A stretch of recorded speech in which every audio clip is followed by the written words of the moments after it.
Dazzler return iconic interviewer of the year ആണ് പറയാൻ പോകുന്നത്. ആരാണ് വിനർ? രമ്യ നിഖിൽ. രമ്യ ചേച്ചി. രമ്യ നിഖിലാണ് ഞങ്ങളുടെ iconic interviewer of the year. രസികരാജൊക്കെ ചെയ്യുമ്പോൾ എനിക്ക് ഏറ്റവും കൂടുതൽ സമ്മാനം കിട്ടുമ്പോൾ ഏറ്റവും കൂടുതൽ അവാർഡ് തന്ന ആളാണ്. എനിക്ക് ദൈവം അനുഗ്രഹിച്ച് തിരിച്ചു കൊടുക്കാൻ പറ്റി. ചേച്ചി സോ ഹാപ്പി, സോ പ്രൗഡ്.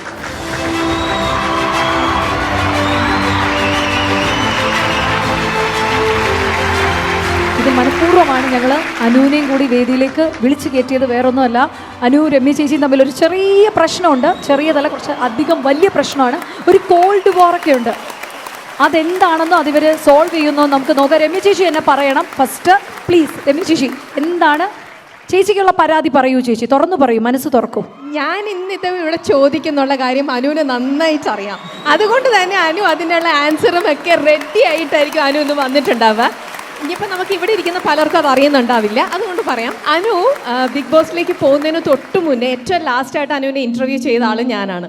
അന്ന് അനുവിനെ ഇൻ്റർവ്യൂ ചെയ്ത അനുവിൻ്റെ വിശേഷങ്ങളും കാര്യങ്ങളും എല്ലാം അറിഞ്ഞു കഴിഞ്ഞപ്പോൾ എനിക്ക് അന്ന് തോന്നി ഈ പ്രാവശ്യത്തെ സീസണിൽ അനു തന്നെയായിരിക്കും വിൻ ചെയ്യുന്നുണ്ടാവുക എന്ന്. ഞാനത് അപ്പോൾ പ്രെഡിക്റ്റ് ചെയ്തു. അന്നേരത്തെ ചേച്ചി പറഞ്ഞു അതൊന്ന് നിൽക്കട്ടെ, നമുക്ക് ആദ്യം അതൊന്ന് കണ്ടു നോക്കണം. ഒന്ന് കണ്ടിട്ട് നമുക്ക് ബാക്കിയുള്ള വിശേഷങ്ങൾ അറിയാം. Please video please. ഞാൻ എന്റെ സ്വപ്നത്തിൽ കണ്ടതെന്താണെന്നറിയോ? അത് ഇങ്ങനെ ബിഗ് ബോസിലെ ട്രോഫി ഒക്കെ പിടിച്ച് പോകുന്നതിന് മുന്നേ ട്രോഫിയോ. Welcome to Bigg Boss season 7. Thank you. നിന്റെ കഴിവുകൊണ്ടല്ലാതെ ഇവിടെ ഇരിക്കുന്നത്. പുറത്തിന് പൈസ എണ്ണിക്കോർത്തോണ്ട് മാത്രമാണ് ഇരിക്കുന്നത്. നിങ്ങൾക്ക് നാണം ഉണ്ടോ? എന്തൊക്കെ കാണിക്കുന്നത്? അതിനെ അറിയില്ലെന്ന് പറയുന്ന തോന്നിയാസം പറഞ്ഞിട്ട് ഞാൻ എന്റെ പ്ലാൻ ഒറ്റപ്പെട്ടു പോകുന്ന ഒരു നിമിഷം വരുന്ന പറയുന്നത്. എന്റെ ഏറ്റവും വലിയ ആഗ്രഹം ലാലന്റെ അടുത്ത് നിന്നിട്ട് കയ്യിൽ ഞാൻ ഈ കൈ പൊക്കുമ്പോ ഈ പേടി പെട്ടെന്ന് ഈ കൈ പൊക്കാതെ എന്റെ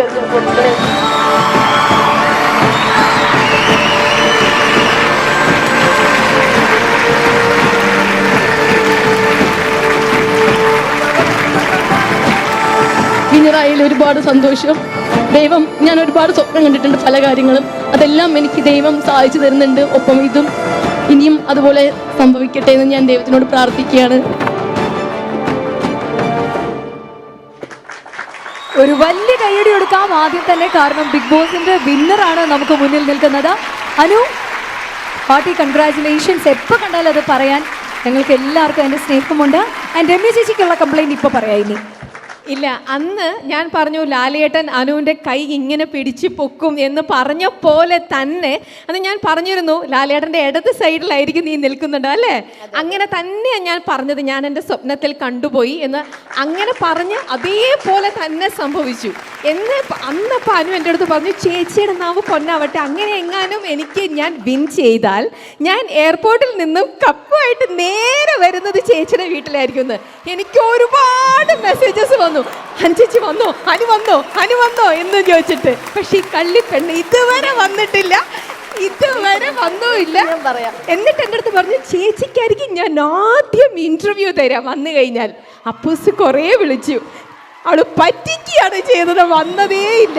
എന്താണ് അനുക്കുട്ടിക്ക് പറയാനുള്ളത്? ആക്ച്വലി ഞാൻ എൻ്റെ യാത്രയിൽ പ്രധാന ഘട്ടങ്ങളിൽ എന്നെ ഏറ്റവും കൂടുതൽ സപ്പോർട്ട് ചെയ്തൊരു പ്ലാറ്റ്ഫോമാണ് മൈൽസ്റ്റോൺ മേക്കർ. അപ്പോൾ അതൊരിക്കലും ഞാൻ മറക്കത്തില്ല. അപ്പോൾ എൻ്റെ സന്തോഷങ്ങളാണെങ്കിലും എൻ്റെ വിഷമങ്ങളാണെങ്കിലും എല്ലാം പ്രേക്ഷകർക്ക് ഒപ്പിയെടുത്ത് കൊടുത്തൊരു ആളാണ് നമ്മുടെ മൈൽസ്റ്റോൺ മേക്കേഴ്സും പിന്നെ രമ്യ ചേച്ചി എന്ന് പറയുന്നത്. അപ്പോൾ ഞാൻ ചേച്ചിക്ക് പോകുന്നതിന് മുന്നേ ഇങ്ങനെ പറഞ്ഞു, പക്ഷെ നമ്മൾ അപ്പോഴൊന്നും വിചാരിക്കുന്നില്ലല്ലോ ഇങ്ങനെയൊക്കെ സംഭവിക്കും എന്നുള്ളത്.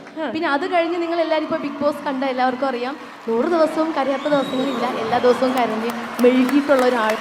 അപ്പോൾ എന്തായാലും രമ്യ ചേച്ചി എൻ്റെ അടുത്ത് ഇൻ്റർവ്യൂ എടുക്കുമ്പോൾ പോയിട്ട് വന്നോടനെ ഇൻ്റർവ്യൂ എടുക്കുമ്പോൾ എന്തായാലും അവിടുത്തെ വീണ്ടും ഇൻ്റർവ്യൂവിൽ എനിക്ക് കരഞ്ഞ് മെഴുകാൻ വയ്യാത്തത് കൊണ്ടാണ് ശരിക്കും ഞാൻ ഇൻ്റർവ്യൂ തരാത്തത്. പിന്നെ ഒന്ന് ഓവർകം ചെയ്ത് വരാൻ കുറച്ച് ടൈം എടുക്കും, 3 അവൻ ടൈം എടുക്കും.